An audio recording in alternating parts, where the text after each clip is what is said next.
Welcome back to Lamb's Cryptoverse. Today I'm going to start a new playlist education series. But remember, this is not financial advice. I'm here to entertain you. So I did this speech about, a year or two ago when interest rates were lower. But I thought it has a lot of key takeaways that I wanted to repeat to you because these so-called myths of finance haven't disappeared. They're the same. The only thing that's changed is that interest rates have gone up a bit. Otherwise, these apply today as they did yesterday. So let's get started. The first myth of finance is that the best time to buy a house is when interest rates are low. That's not the case. It seems that way because you're paying less for your mortgage, right? But the thing is, it also affects housing prices. So when interest rates are low, it can sometimes create a bubble in housing prices. So you pay more for the house. So you're not really saving money. You think you're saving money. Also, it's better to buy a house when rates are high because the bank always gives you an option. It's almost like a call option. They give you the option to refinance the mortgage if rates go down. So you have very little to lose. It's like a very good asymmetric risk, if you will. Let's go to the next one. Myth number 2. The second myth is that you can write off all your mortgage interest, SALT payments, etc., state and local taxes. That's not true. You can only write it off against the income taxes that you pay. Myth number 4, that cheaper cars have cheaper lease rates. That's not true. I know this is very counterintuitive. Remember, the number one factor for a lease payment is the depreciation of your car. That's why you see cars, like American cars, for example. Historically, American cars had higher than you would expect lease payments because they depreciated so damn fast. So always look at the depreciation rate and residual value of a car when you're deciding whether or not to lease or to buy. Here's another myth. Everyone, especially when they're losing money, everyone complains that Wall Street is rigged, that it's manipulated. Okay, I have to admit, you do see some of that in the crypto market. There is rigging and pumping and dumping going on in the crypto market. But overall, I don't think that Wall Street is rigged. It's just a way of not taking responsibility for your losses. And I've done the same thing. I like to blame others when I lose money, or even blame the government or the Federal Reserve when I lose money. Remember, and this chart shows it, markets are too big to manipulate, and you can see right here, we're talking about trillions of dollars in capital. You cannot manipulate that. Myth number 6, that stocks are riskier than bonds.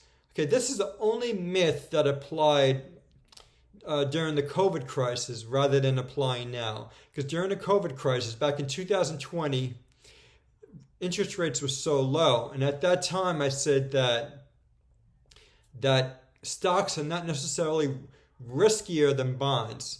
And here I gave an example that if you had a beginning rate of interest rate of 0.5% on a bond, and that rate went up to 2.5%. And actually now rates of, like the 10-year rate is, I think it's like over 3.2%, something like that. But in this case, I said that if rates go up only 2%, you could lose 18% on those bonds. And that's actually what happened.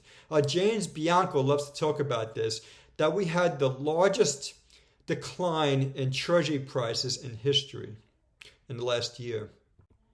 Myth number 7, that portfolio diversification reduces away risk. It does not.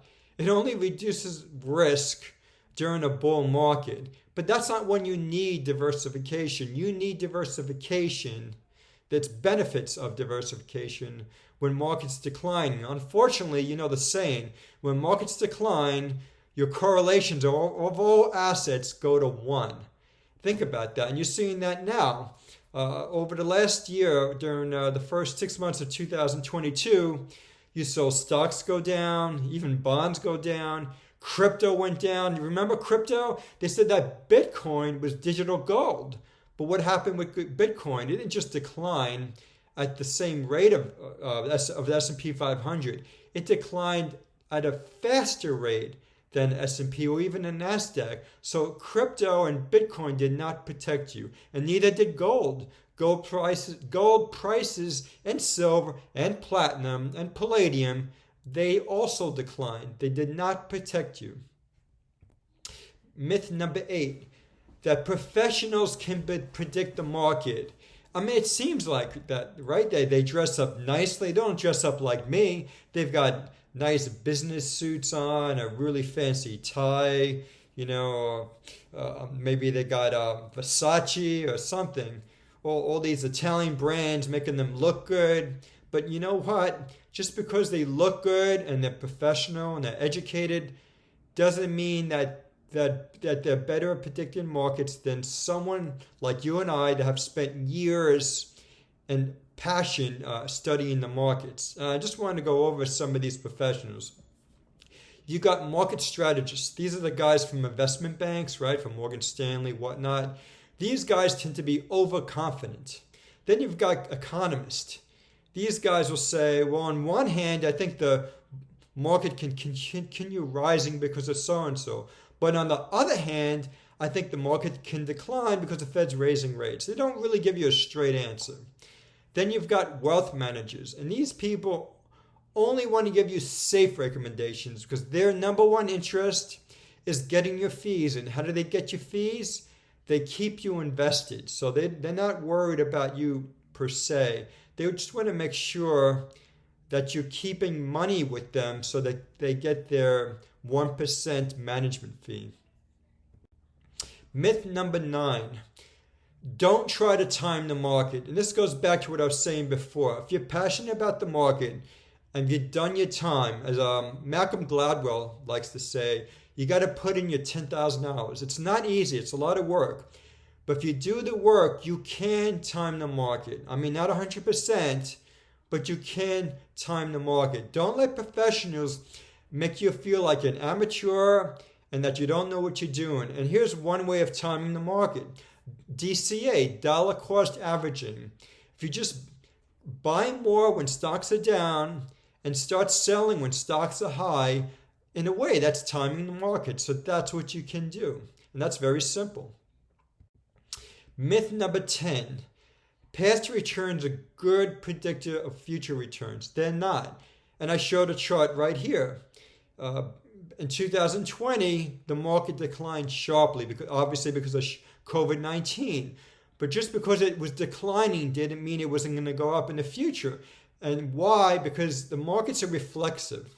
Meaning, and I learned this from George Soros, meaning that the government is always governmental authorities and investors always are reacting in a reflexive manner of what's going on. And what happened in 2020 and also in 2008 is that the Fed panicked and the government panicked, and maybe rightly so. And what they did is they pumped liquidity into the market. And that's what helped the market rebound so sharply. So what I'm trying to say is not all declines will continue. You need to see how the government and the Federal Reserve is reacting to that decline. And lastly, my bonus.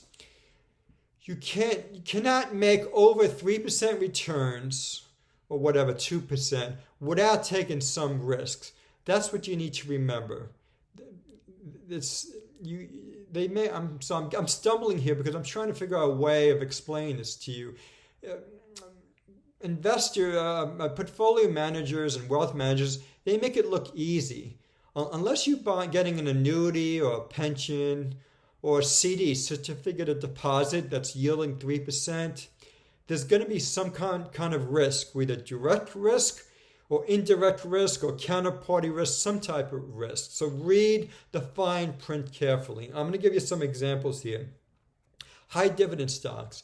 If you make it more than 6%, I would even argue more than 3% yield on a stock, there is risk. There's some kind of risk. Maybe they're dealing with litigation or asbestos or smoking or something. You gotta, look at the risk. One thing you could do is, if it's a public company, see what the Moody's and S&P rating is. So if you got a 6% yield on the stock, but has a low credit rating like B or even double B, that's risky. Also in crypto, DeFi lending or borrowing is risky.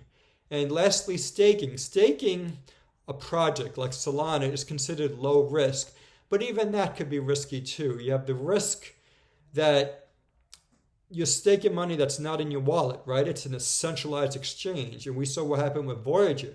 If that centralized exchange goes bust, that exchange has a right to your crypto.